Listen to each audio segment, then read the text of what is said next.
deux chiffres s'entrechoquent et le Sahel bascule d'un cran. D'un côté, une alliance affichant 88 000 soldats et des dizaines de blindés.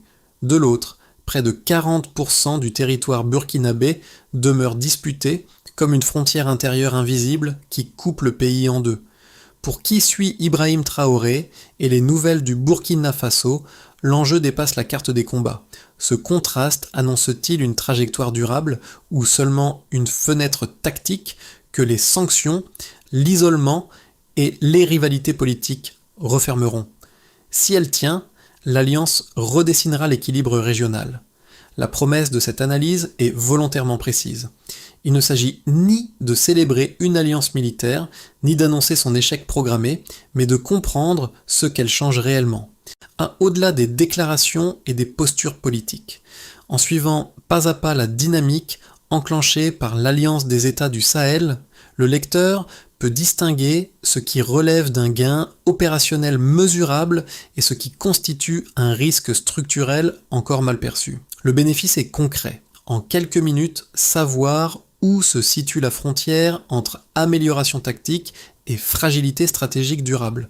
L'enjeu dépasse largement le champ militaire. Une coordination plus efficace peut réduire la violence sur certains axes, restaurer une marge d'autonomie et modifier le quotidien des populations. Mais cette même dynamique peut accentuer l'isolement diplomatique, durcir les sanctions et déplacer les tensions à l'intérieur même de la coalition. C'est dans cet équilibre instable, assumé notamment par Ibrahim Traoré, que se joue la portée réelle de l'alliance. La première révélation est chiffrée et difficile à ignorer. En 6 mois, les attaques djihadistes ont reculé d'environ 30% dans plusieurs zones frontalières clés. La seconde, plus discrète, tient à la méthode. Cette baisse coïncide avec une centralisation du commandement capable de transformer 3 armées distinctes en une structure agissant parfois en moins de 48 heures. Ces deux faits ne prouvent pas une victoire définitive, mais ils signalent une rupture de rythme qui mérite d'être examinée sans excès d'optimisme ni scepticisme automatique. Pendant des années, le Burkina Faso, le Mali et le Niger ont affronté séparément des groupes armés mobiles, franchissant les frontières comme si elles n'existaient même pas. Les opérations se superposaient mal, les renseignements circulaient lentement et chaque armée avançait avec une visibilité partielle. Le résultat fut une dynamique d'usure, des gains ponctuels jamais suffisants pour inverser la tendance générale. Les groupes affiliés à l'EIGS et au GSIM exploitaient ces failles, s'adaptant plus vite que des chaînes décisionnelles fragmentées. La création de l'Alliance des États du Sahel, officialisée en janvier 2025, répond à cette impasse opérationnelle. Elle ne naît pas d'un calcul diplomatique abstrait, mais d'un besoin vital, reprendre l'initiative dans des zones où près de 40% du territoire burkinabé restait disputé. En rompant avec la TEDAO, les 3 États cherchent une cohérence d'action que les cadres régionaux précédents n'avaient pas su offrir. Ce choix implique un coût immédiat, notamment en termes de sanctions et d'isolement, mais il ouvre un espace décisionnel plus resserré. C'est ici que le rôle d'Ibrahim Traoré devient structurant. En privilégiant la vitesse et la coordination plutôt que l'accumulation de dispositifs dispersés, il assume un pari méthodologique clair.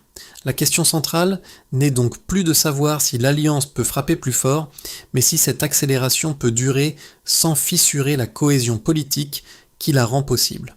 Pour saisir ce que l'alliance produit réellement au sol, il faut quitter les communiqués et suivre les premiers effets humains. 2 trajectoires servent ici de fil conducteur. La première se joue dans le nord-est du Burkina Faso, où des unités auparavant isolées opèrent désormais sous une même chaîne décisionnelle. Au fait que la seconde se déroule à la frontière maliano-nigérienne, là où l'anticipation devient enfin possible et où le tempo compte davantage que la puissance de feu. Et dans le premier cas, des soldats burkinabés et maliens patrouillent ensemble sur un axe rural longtemps abandonné. Ce qui change n'est pas l'armement mais la vitesse. Les décisions arrivent plus vite, les ordres sont plus lisibles et les marges d'initiative locales s'élargissent. Pour les habitants, l'effet est immédiat. Des marchés hebdomadaires rouvrent, des trajets courts redeviennent envisageables, et la peur recule sans disparaître.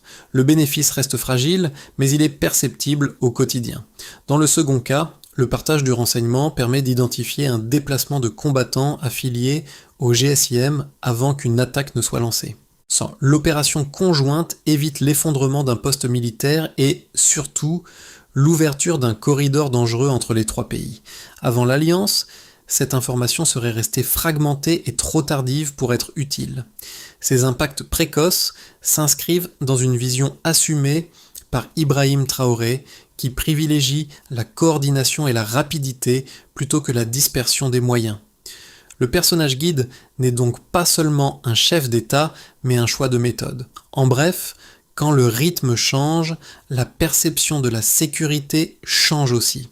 Avant la création de l'Alliance des États du Sahel, la séquence était presque toujours la même. Une attaque se produisait dans une zone frontalière, l'information remontait lentement, puis chaque armée réagissait dans son périmètre, souvent trop tard et sans coordination réelle. Les groupes armés profitaient de ces délais pour se disperser, franchir une frontière ou préparer une nouvelle action ailleurs. Cette logique d'usure s'était installée durablement et minait la crédibilité des réponses militaires. Le déclencheur intervient avec une décision politique lourde, prise au tournant de janvier 2025. Rompre avec la CEDEAO et accepter le coût immédiat des sanctions et de l'isolement diplomatique. Pour le Burkina Faso, le Mali et le Niger, ce choix n'est pas présenté comme idéologique, mais comme une condition préalable à toute stratégie cohérente. Les dirigeants estiment que les cadres régionaux existants ralentissaient l'action plus qu'ils ne la facilitaient. Ibrahim Traoré assume alors un pari clair, perdre des soutiens diplomatiques pour gagner en liberté opérationnelle et en vitesse d'exécution. Dans les jours qui suivent, une série de micro-décisions accélère la bascule. Les états-majors établissent des règles communes pour les patrouilles transfrontalières. Un canal unique de renseignement est activé en moins d'une semaine. Des procédures autrefois négociées pendant des mois sont validées en quelques heures.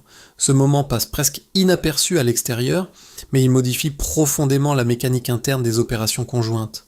Le climax survient en mars 2025. Un convoi djihadiste se déplace entre le nord du Burkina Faso et le centre du Mali. Avant l'Alliance, aucune armée n'aurait pu agir assez vite. Cette fois, le renseignement nigérien intercepte une communication, le Burkina Faso mobilise une unité mécanisée et le Mali déploie un détachement léger. En moins de 36 heures, les forces convergent sous l'autorité du centre de commandement unifié.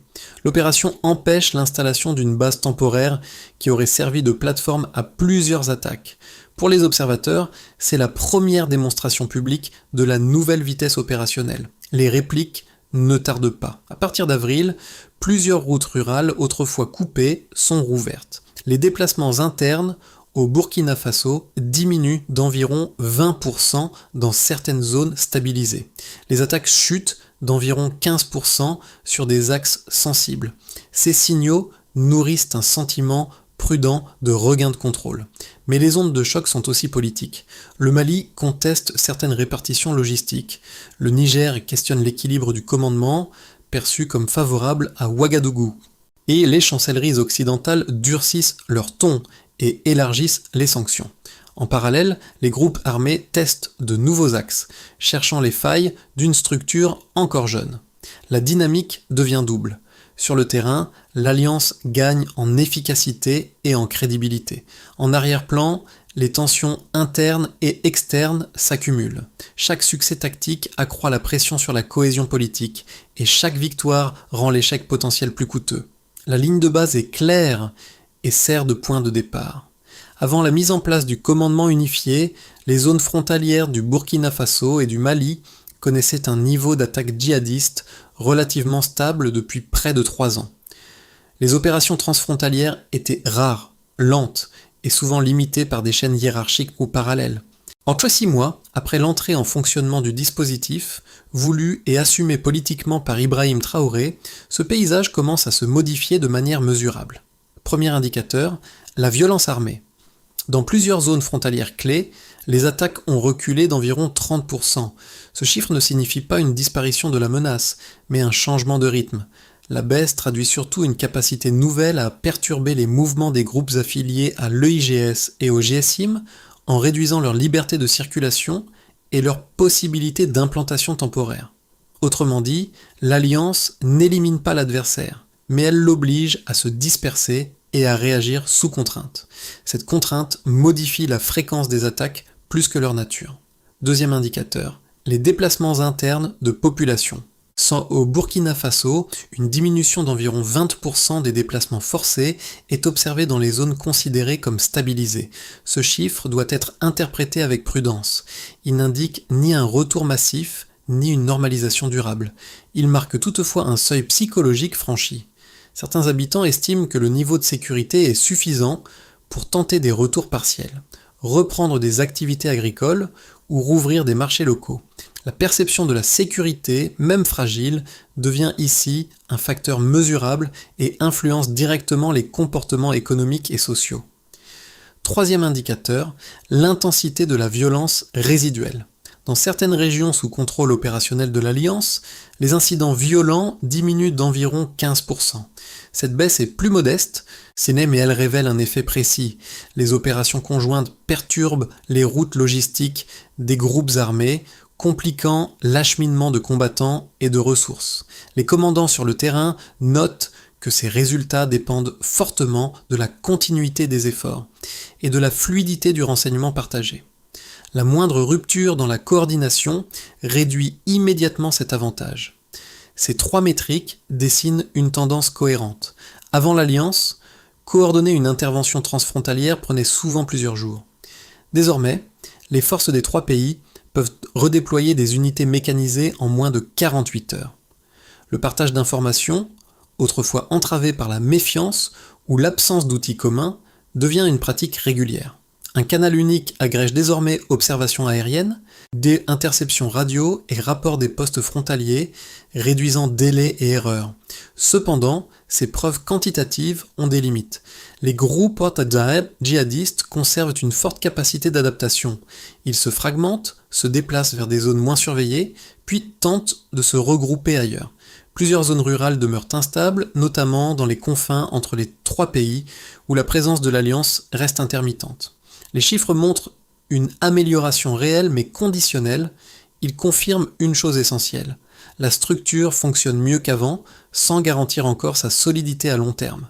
La lecture favorable de l'Alliance des États du Sahel mérite d'être formulée de la manière la plus solide possible.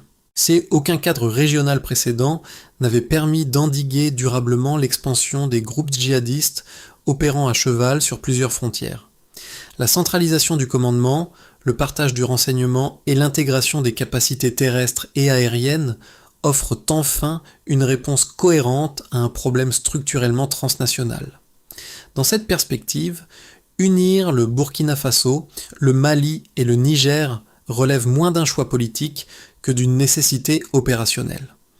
Les partisans de cette lecture soulignent qu'une baisse d'environ 30% des attaques frontalières en 6 mois constitue un signal trop significatif pour être ignoré.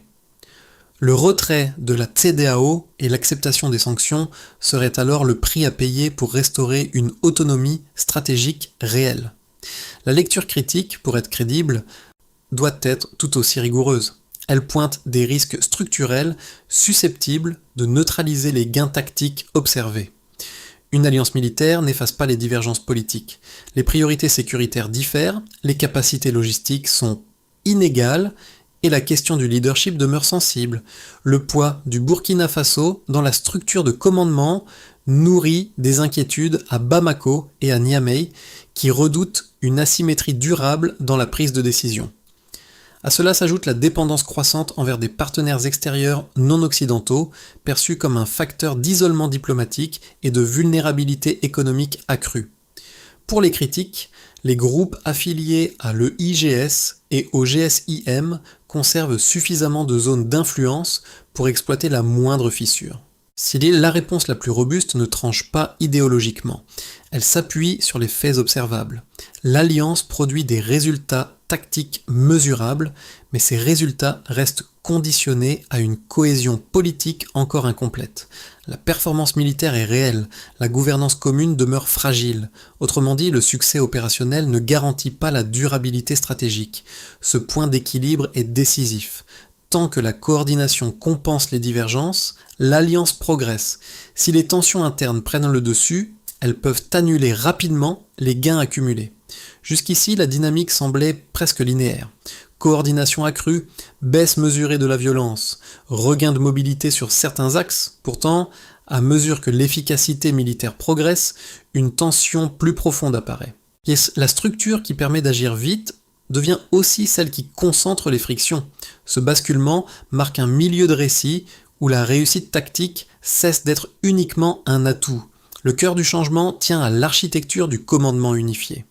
En centralisant les décisions, l'alliance réduit les délais et améliore la synchronisation.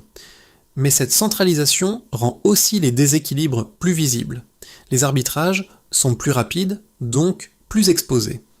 Les désaccords, autrefois dilués dans des cadres régionaux complexes, émergent désormais sans filtre au grand jour des états-de-major.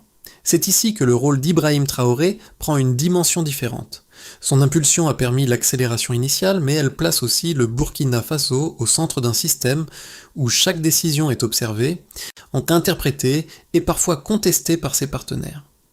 La question n'est plus seulement de savoir si l'alliance peut gagner des opérations, mais si elle peut absorber les tensions qu'elle génère elle-même.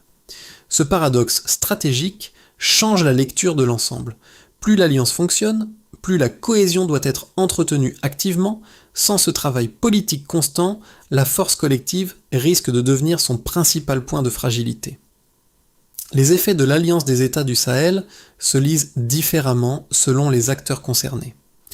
4 trajectoires se superposent et permettent de mesurer ce que les décisions prises à Ouagadougou, Bamako et Niamey produisent au-delà des communiqués officiels.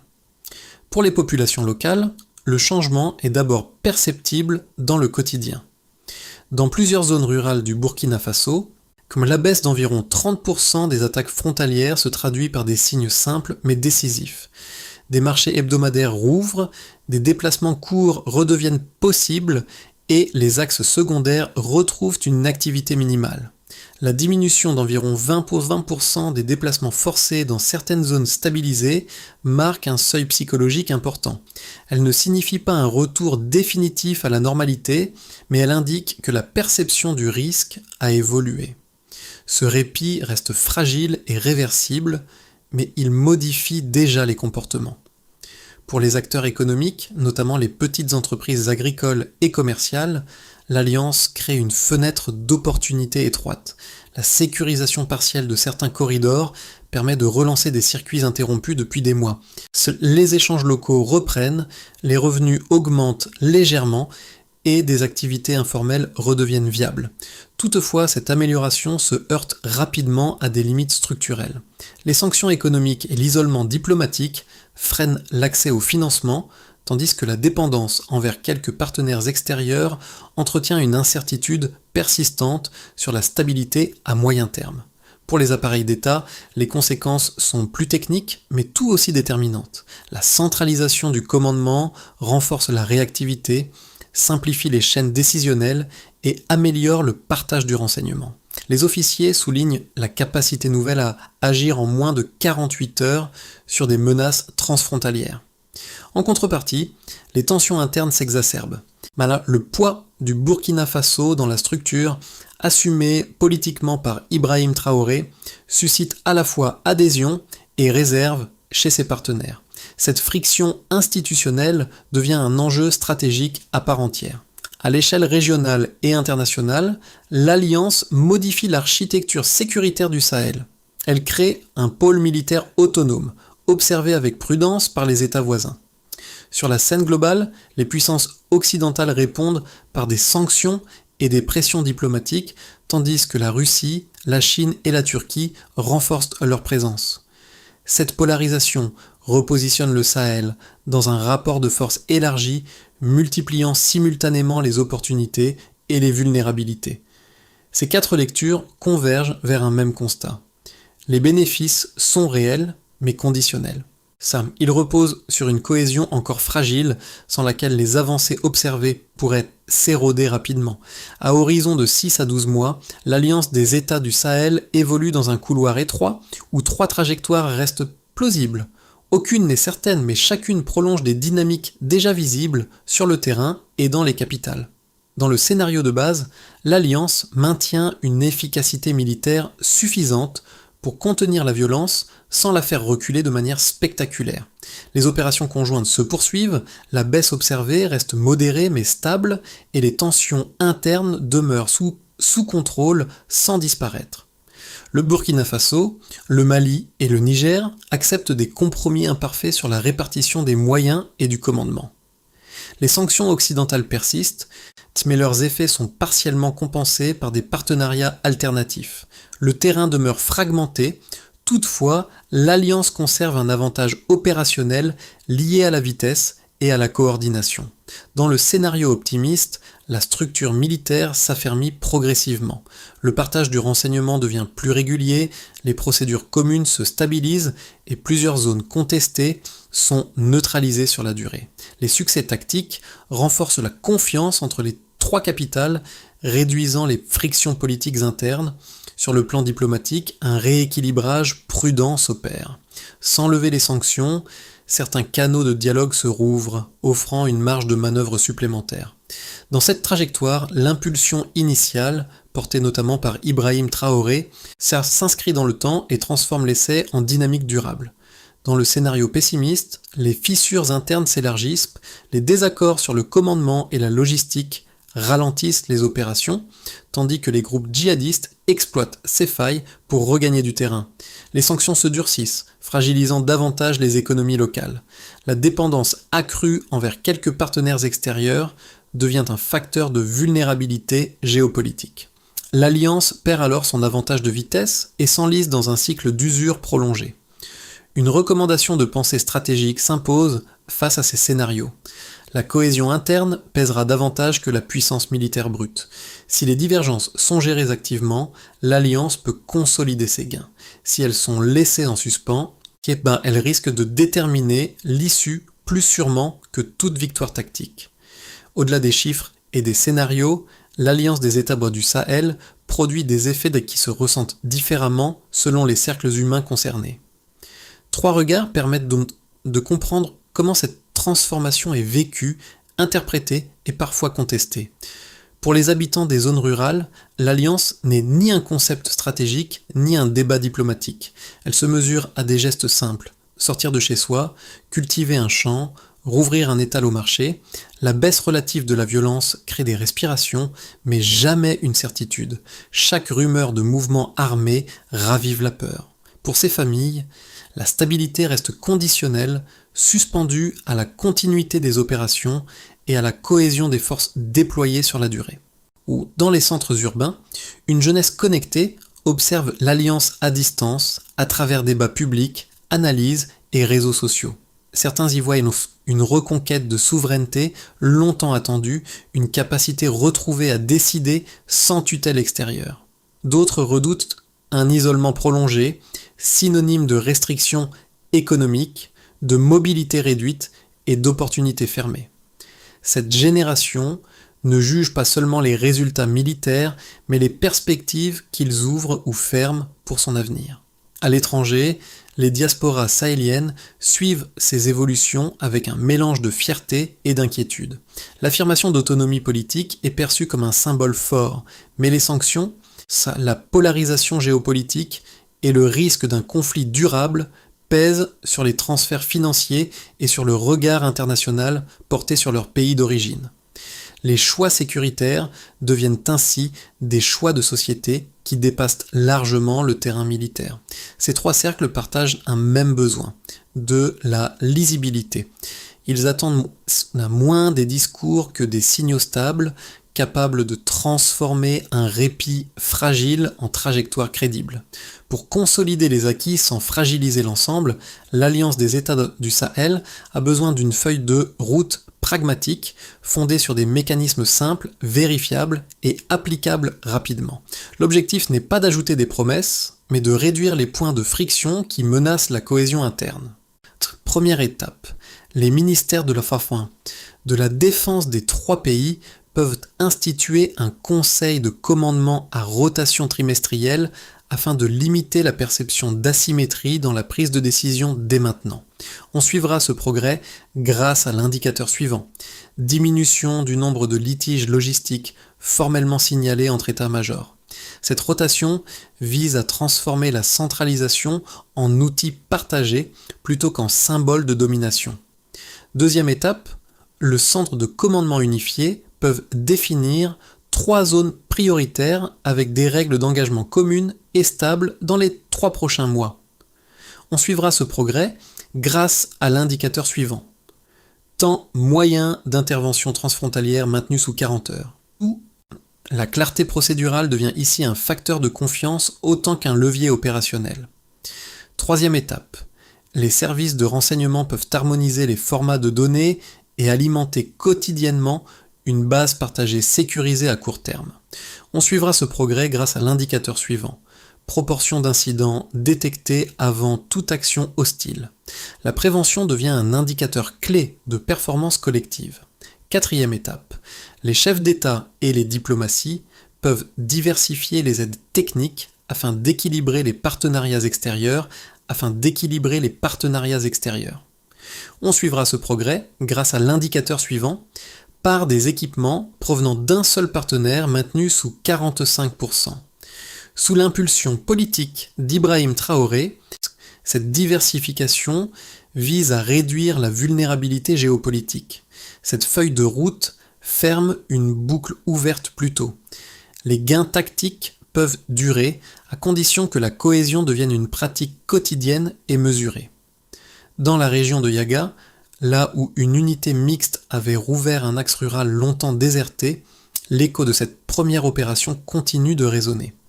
Ce lieu, évoqué plus tôt, rappelle que derrière chaque indicateur se trouvent des gestes simples retrouvés, un marché qui reprend, une route à nouveau praticable, des échanges qui circulent. L'Alliance cesse alors d'être une abstraction stratégique pour devenir une expérience vécue, fragile mais tangible. Cette scène donne aussi la mesure de la précarité du moment. Une route dégagée peut se refermer, un marché rouvert peut se vider à nouveau. Les avancées observées restent suspendues à la cohésion de l'ensemble. Lorsque les tensions internes s'exacerbent, ce sont ces gains modestes mais vitaux qui disparaissent en premier, bien avant les discours et les tableaux de résultats. Le rôle d'Ibrahim Traoré s'inscrit pleinement dans ce contraste. Son impulsion a permis l'accélération et rendu possible ces changements visibles sur le terrain. Mais elle a aussi placé l'Alliance face à une exigence nouvelle. Transformer une unité tactique en stabilité politique durable. Sans ce passage, les succès risquent de rester des parenthèses plutôt que des fondations.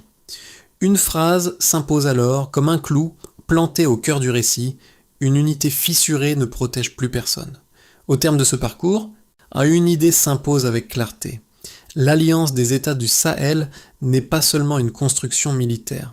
Elle est devenue un symbole chargé à la fois d'espoir concret et de crainte durable pour des sociétés qui cherchent à reprendre la main sur leur trajectoire. Dans les villages ruraux, elle évoque la possibilité fragile d'une normalité retrouvée. Dans les villes, elle nourrit des débats intenses sur la souveraineté, l'isolement et l'avenir économique. Sur la scène internationale, elle repositionne le Sahel dans un jeu de force plus large, où chaque décision compte. Le rôle d'Ibrahim Traoré, comme celui de ses homologues, s'inscrit désormais dans cette conversation élargie. Les choix opérés aujourd'hui ne produiront pas seulement des effets sécuritaires à court terme. Ils façonneront la manière dont la région sera perçue, soutenue ou contestée dans les années à venir. Ce débat n'appartient ni aux seuls dirigeants ni aux experts. Il se nourrit des regards, des interrogations et des interprétations de chacun. Comprendre ces dynamiques, les discuter sereinement, c'est déjà participer à leur orientation collective.